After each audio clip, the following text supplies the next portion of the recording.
He walked away from the cage with a perfect record. 29 wins, 0 losses, and a fortune most fighters only ever dream about. Khabib Nurmagomedov earned millions inside the octagon, headlined the biggest pay-per-view event in UFC history, and built an entire business empire after he retired. Today, most estimates put his net worth somewhere around $40 million. So here is the strange part. He doesn't pose with the supercars. He doesn't flash the diamond watches.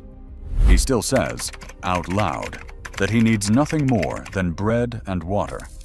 So how does a man sitting on a fortune end up living like he never left the mountains of Dagestan? How does someone go from a tiny village in the Russian Caucasus to $40 million and still act like almost none of it touched him? You have to start in Sildi, a small mountain village in Dagestan, where Khabib Abdulmanapovich Nurmagomedov was born on the 20th of September, 1988. This was not a place of wealth. Life in the Dagestani mountains was hard, cold, and physical. People raised livestock, hauled water, and learned early that comfort was something you earned, not something you were handed. His father, Abdulmanap Nurmagomedov, shaped all of it. Abdulmanap was a decorated athlete, a military veteran, and one of the most respected combat sports coaches in the entire region. He turned the ground floor of the family home in Makhachkala into a training gym, and inside those walls, he raised not just his own son, but a whole generation of fighters from across Dagestan. There is a famous old clip of a young Khabib wrestling a bear cub out in the snow, and whether you find that incredible or insane, it tells you exactly what kind of childhood this was. By the time Khabib was a teenager, he was deep into wrestling, judo, and combat sambo, the brutal Russian grappling art. He did not grow up dreaming about money or fame. He grew up learning to survive and to win. And that mindset, formed in a freezing mountain gym, is the thing that quietly explains everything that came after. Up to this point, Khabib was just another tough kid from a region absolutely full of tough kids. That was about to change in a way nobody outside Dagestan saw coming.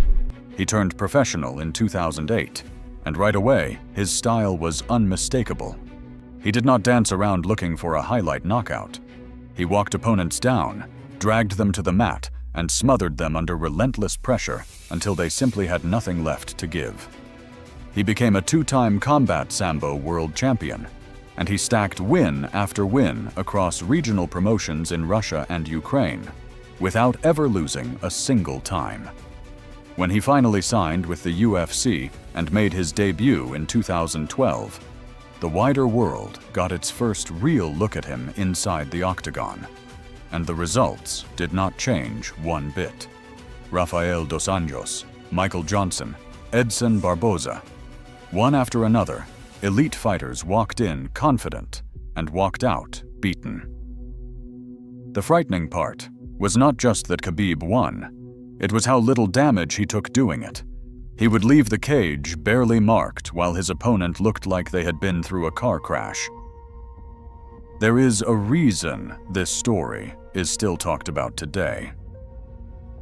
In a sport built on violence and chaos, Khabib looked almost calm, like a man doing a job he had already mastered.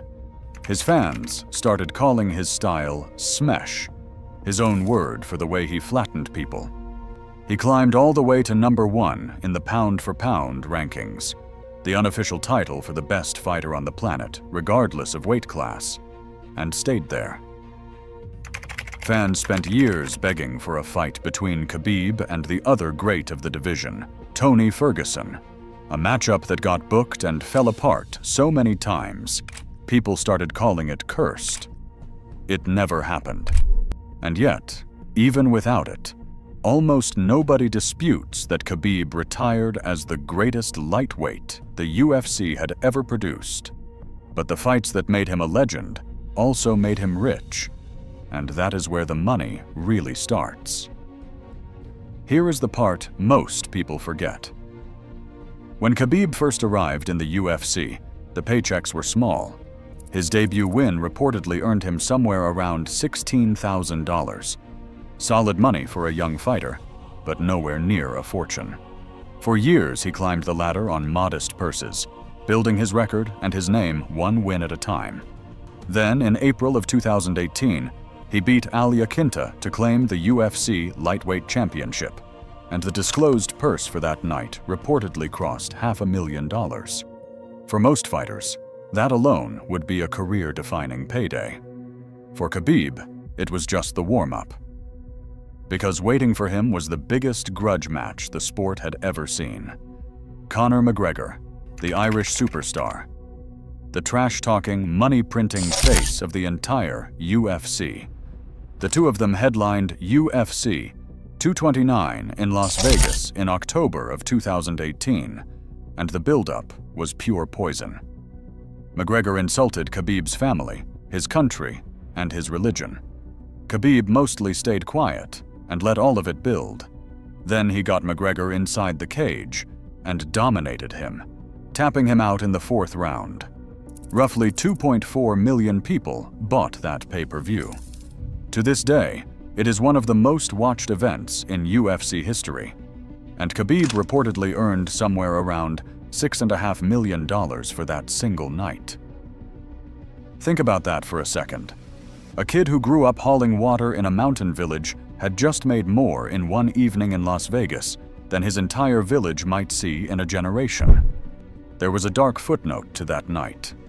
After the win, Khabib jumped the cage and a brawl broke out, and he was later hit with a fine of $500,000 and a suspension. It was the one moment his calm visibly cracked in public. But it did not slow the money down at all. He defended his title against Dustin Poirier, then against Justin Gaethje at UFC 254, and that Gaethje fight reportedly brought him his biggest payday yet, close to $7 million. In 2020, Khabib was the single highest paid fighter in the entire UFC. Those numbers come with a twist, though. Khabib's officially disclosed UFC purses added up to under $15 million across his entire career. But once you factor in pay-per-view shares, hidden bonuses, sponsorships, and appearance fees, estimates of his total career earnings climb a lot higher, into the range of $47 to $55 million when you add everything up. The official paychecks never told the whole story of what he was really banking. And then, right at the peak of all of it, he quit. Right after that, Gaethje win, with the belt around his waist and the whole sport at his feet. Khabib knelt down on the canvas in the empty arena and cried. Earlier that same year, he had lost his father. Abdulmanap, the man who built him, who coached him, who turned a living room into a gym, had passed away after serious complications from illness. Khabib had promised his mother that he would not keep fighting without his father in his corner. So he kept the promise. 29 wins, 0 losses, and he walked away while he was still the most feared man in the division. Promoters offered him fortunes to come back. A McGregor rematch, a super fight, a farewell tour, the kind of money that would make almost anyone on earth reconsider. He said no, over and over again. For a sport that runs on ego and pay-per-view dollars, a champion turning down millions to honor a promise to his mother was almost impossible to understand. But walking away from fighting did not mean walking away from money. If anything, his second act made him even richer. So let's be honest about that idea of Khabib living like an ordinary man, because it isn't quite true. An ordinary man does not own a fight promotion. An ordinary man does not have a net worth estimated around $40 million. Khabib is genuinely wealthy, and he built a big chunk of that wealth on purpose after he retired. He bought a struggling promotion called Guerrilla Fighting Championship for a reported $1 million and rebranded it as Eagle FC, putting his own name and reputation behind the whole thing. He moved into food and nutrition, launching ventures tied to his brand, including a meat company and health products. He signed major endorsement deals, and his partnership with Guerrilla Energy was described as one of the biggest sponsorship signings in Russian sports history. He had already worked with names like Reebok and Toyota during his fighting career. And according to his manager, Ali Abdelaziz, Khabib earns serious money simply from speaking engagements and public appearances all over the world. So no, this is not a story about a poor, simple man. This is a story about a very rich one, which makes what he actually does with that money and how he chooses to live even more interesting. Despite the fortune, Khabib never built the life you would expect a $40 million athlete to build. He did not move to Dubai or Los Angeles to chase the celebrity lifestyle. He stayed rooted in Dagestan, in the same region that raised him. He married his wife, Patimat, back in 2013, a woman he had known since childhood, and he kept his family almost entirely out of the public eye. She does not do interviews. She does not run public businesses. Their children grow up away from the cameras. In an era where athletes sell every private moment for clicks, Khabib treated his family life as something that simply was not for sale. His faith sits at the center of everything. Khabib is a devout Muslim, and he talks about humility and gratitude the way other fighters talk about knockouts. He has said, plainly, that he needs only water and bread, that he is a mountain guy at heart. He has said that no matter how successful you become, you should always stay humble. Out of most celebrities' mouths, lines like that sound like marketing. Out of a man who genuinely grew up hauling water in a freezing village, they land completely differently. And this is the detail that explains the whole contradiction. For Khabib, money was never the scoreboard. He said it himself, many times over. He did not fight for the money. He fought for his legacy, for his father, for his people, and for the region that made him who he is. The fortune was a byproduct of being the best, not the thing he was chasing. So when the fighting finally stopped, the wealth kept growing, but the man underneath it stayed pointed at the exact same things he cared about at the very start. If you are enjoying this one, take a second to subscribe, because we break down the real stories behind the world's biggest athletes every single week. Now, by the time Khabib settled into retirement, his influence had quietly grown bigger than his bank account. He turned his attention to coaching, mentoring the next wave of fighters coming out of the same Dagestani system his father had built in that little gym. The biggest name was Islam Makhachev, his close friend and longtime training partner, who went on to become UFC lightweight champion himself, with Khabib standing right there in his corner. He helped guide relatives like Usman Nurmagomedov and Umar Nurmagomedov as they climbed their own divisions. Khabib stopped being a single great fighter and became the face of an entire pipeline of champions. Think about what that really means. The most valuable thing Khabib built after retirement was not a company or an endorsement deal. It was people. He took the system his father created in a cold mountain gym and turned it into a machine that keeps producing world-class fighters years after he stopped competing. That is a completely different kind of wealth, and it is the kind he seems to care about the most. Eventually, he stepped back even from the day-to-day coaching, choosing to spend more time on family and business, on his own terms, and at his own pace. No promoter could buy him back into the cage. No paycheck could pull him away from the life he had quietly decided he actually wanted. So back to the question we started with. How does a man worth around $40 million end up living like he never left the mountains? The answer is that he never really did leave, not in the way that counts. The supercars and the mansions and the constant flexing were never the prize for him. Khabib measured success by his record. his promise to his family, his faith, and the fighters he helped raise. The money showed up because he was simply the best in the world at what he did, and then he refused to let it change who he was. He still calls himself a mountain guy who needs nothing more than bread and water.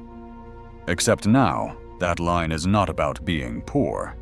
It might be the most expensive thing a rich man can say and actually mean. 29 and 0, a fortune in the bank, and a man who walked away from all of it with his head down and his promise kept. If you enjoyed the video, make sure to click the one on the screen to watch more.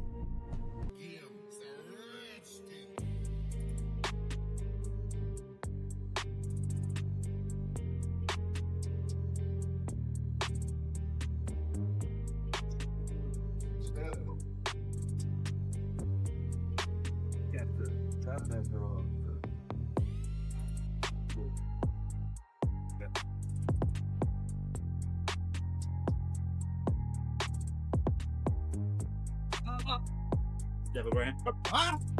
Again. Yeah. Nope. Right roll. Go.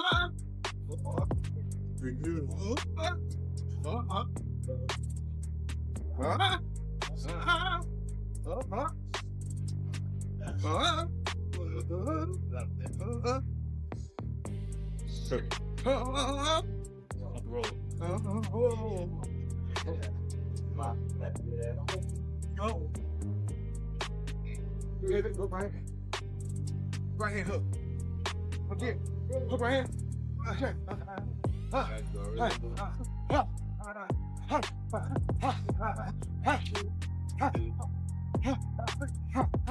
At 49, Floyd Mayweather can be seen in recent training clips demonstrating remarkable speed, precise movement, and controlled. Slide in front. Punch it, help him go. Drop. Walking. Pitch it. Six. Punch it. Let it jab. Shot. Look at it. Go. Watch it. I step back like I have my distance. That's why I step. See, I have my distance. Fighters don't know their distance. You gotta know your. That's why I control my distance. Many fighters don't understand their range. You have to know it. Floyd Mayweather trains intensely in camp. I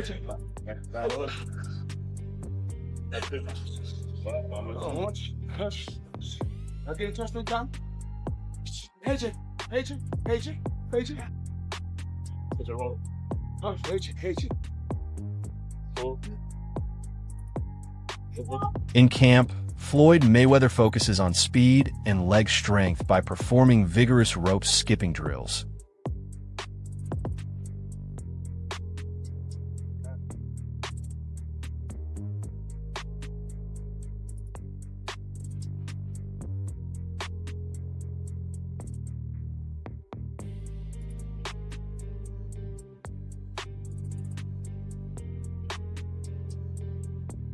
Johnny Nelson notes that Floyd Mayweather still moves faster, strikes harder, and remains sharper than Mike. Got the run craft. It's like me getting in the ring with a 14-year-old kid that doesn't know half as what I know, but he's got the pace, he's got the movement. And even though Floyd's 48, he'll still have more movement and pace than Mike. So then it's going to be, ooh, I want to get him. So to me, it's one of those you want to watch between your eyes. But when I heard, I thought, wow, really? But then you're going up against Floyd Mayweather. This guy was unbeaten as a fighter. He still physically has ring craft. He still physically can move about the ring and do what he has to do. I think for Mike Tyson, he's going to be very frustrated. He will want to lay a shot on him to get rid of him, but unfortunately, you slow down. Father Time gets the better of us all.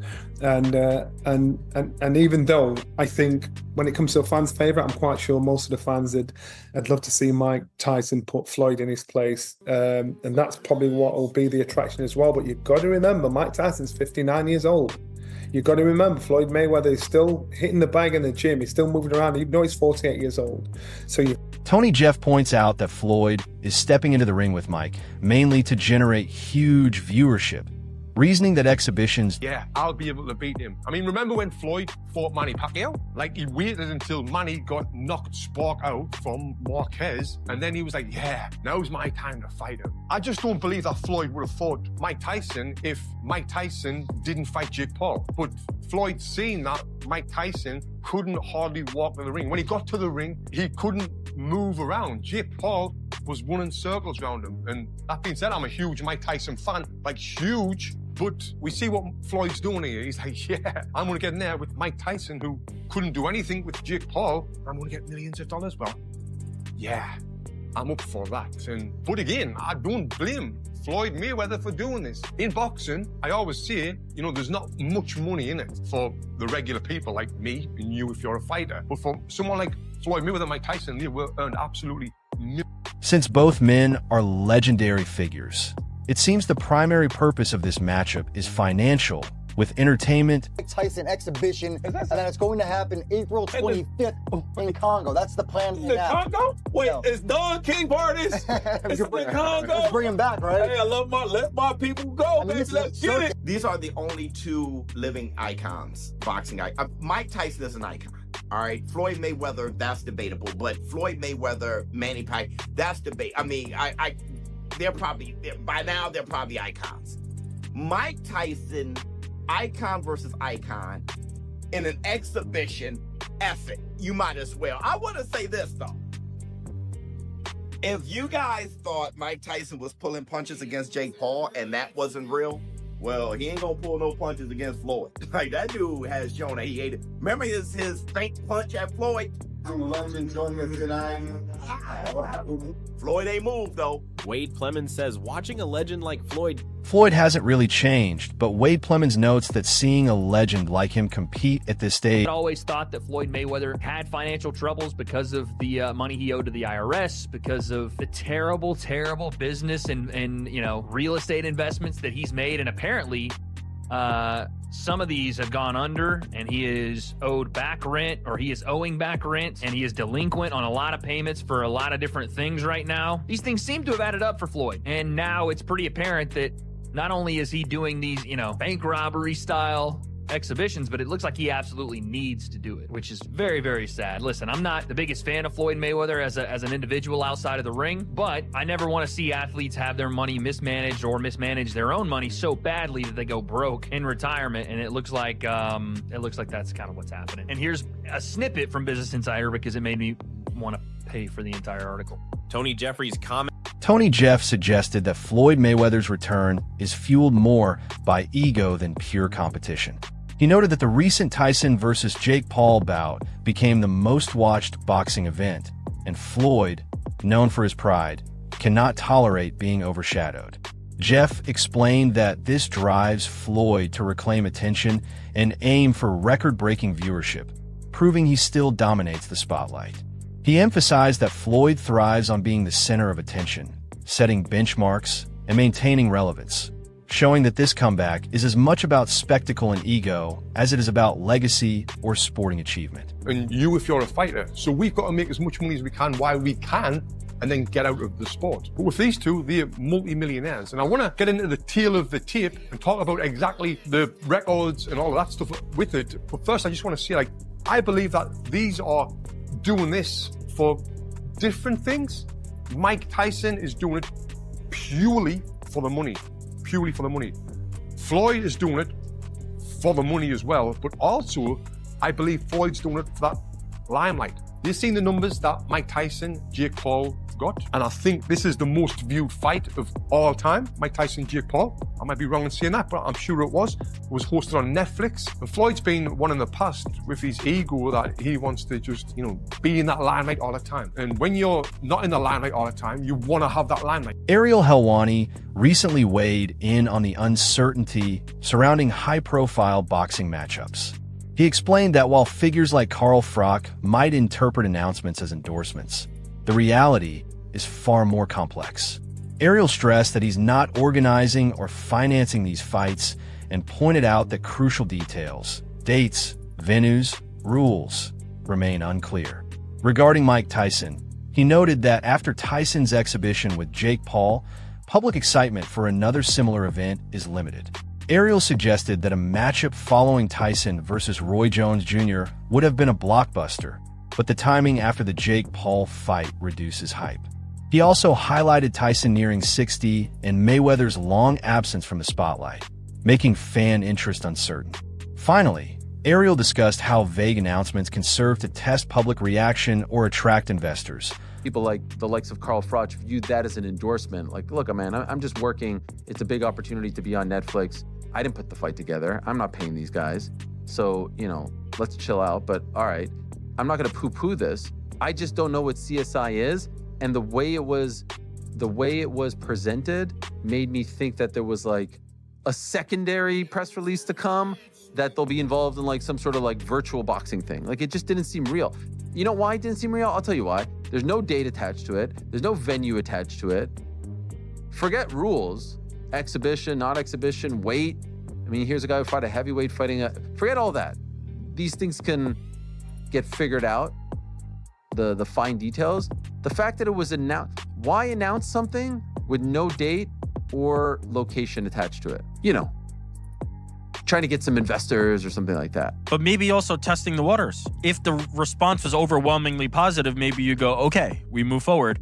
If the response is muted or negative, maybe you go, okay, we're not going to actually do this. You lob it out there as a way to poll the public, and then make an adjustment. So you don't think it happens? I do not think it happens. I just don't think there will be enough interest. I know they have huge name value. There's zero, after the last performance by Mike Tyson against Jake Paul, I don't think there's going to be interest in seeing Mike Tyson do that again. I think if this match was made on the heels of Mike Tyson versus Roy Jones Jr., I think this would be blockbuster. I think people... Wade Plemons, Mayweather's attorney, firmly rejected claims that Floyd owes $54 million, calling such headlines false.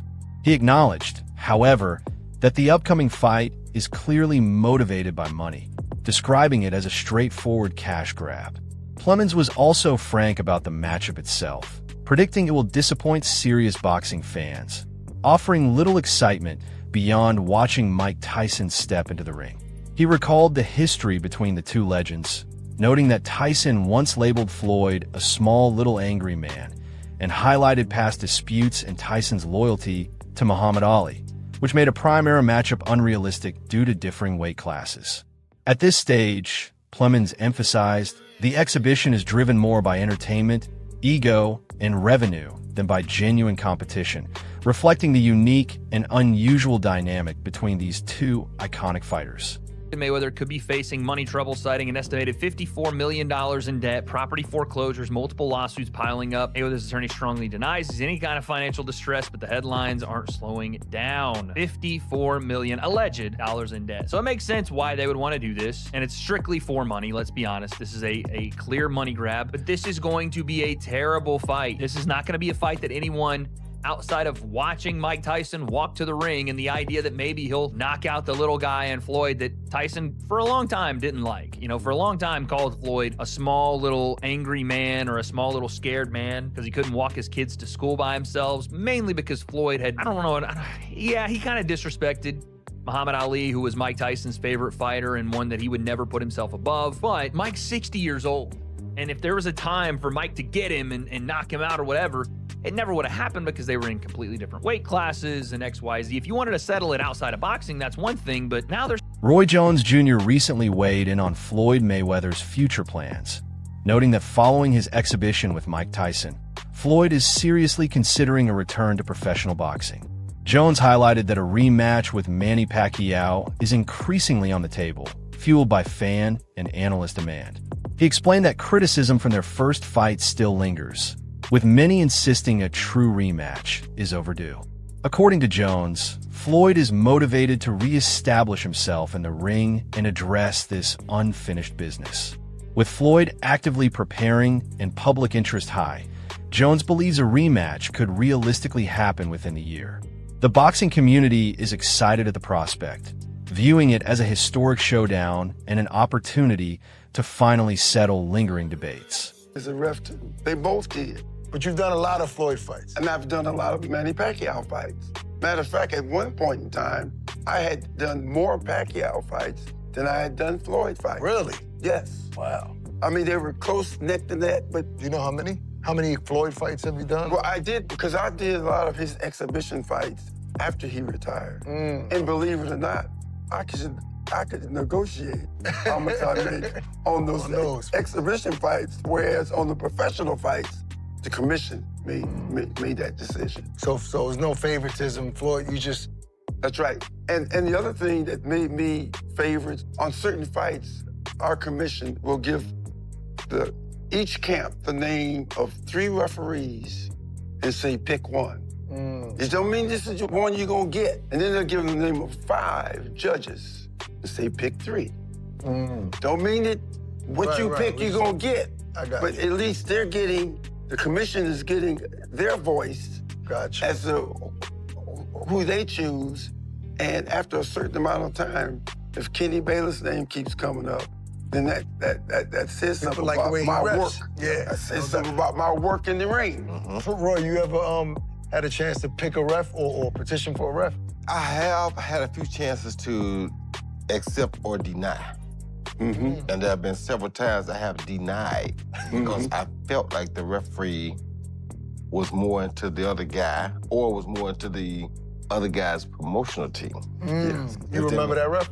I do remember a few of them, but I'm gonna tell you like this, I ain't gonna call no names because, you know, I don't like to drop no salt. But in the second Bernard Hopkins fight, this referee, I could tell right away, was for that side and not this. And it seems Roy Jones Jr.'s prediction has proven accurate, as Netflix officially announced the historic rematch, tweeting, Floyd Mayweather versus Manny Pacquiao. 2 of the greatest icons in boxing history will meet again in the first ever professional boxing match at Sphere in Las Vegas. Saturday, September 19th, live globally, only on Netflix. Fans around the world responded with excitement, recognizing the rare chance to witness 2 legendary fighters clash again, promising an unforgettable night in boxing history. Johnny Nelson also offered his insight on why icons like Mike Tyson and Floyd Mayweather choose to return to the ring despite being past their prime. He explained that while fans might worry about tarnished legacies, these athletes still have families and financial responsibilities. Nelson highlighted that at 59, Tyson has a rare opportunity for a massive payday, just as Mayweather does at this stage of life, and noted that considerations of legacy and criticism often take a back seat when such opportunities arise. For Nelson, the focus is on real-world priorities, making sure their families are taken care of and their finances are secure. He also emphasized that ego is a major factor. Stepping into the ring against someone they dislike while earning enormous sums can outweigh common sense. Completely, but you've got to remember, these guys are individuals, their fathers, their brothers, or whatever, and they still want to earn a massive chunk of money. Where's Mike Tyson? Whatever they're getting paid, where's Mike Tyson at 59 going to earn this kind of money? Where's Floyd Mayweather at this time of life going to make this kind of money? It doesn't matter what we say about legacy. These guys are still going to live. These guys are still thinking, you know what, I'll take the heat, I'll take the criticism, but you know what, my bank account's all right, my family's all right, and I know it's crude, and I know it takes the shine off it, but that's real talk. So these guys are now in a position where where people want to pay them a lot of money to fight each other. It's against somebody they don't like. So again, ego's going to get the better of common sense. Ariel Helwani recently voiced a striking opinion on the upcoming fight, calling it unnecessary and something he does not want to see. He stressed serious concerns over the risks, pointing out that both fighters are well past their prime.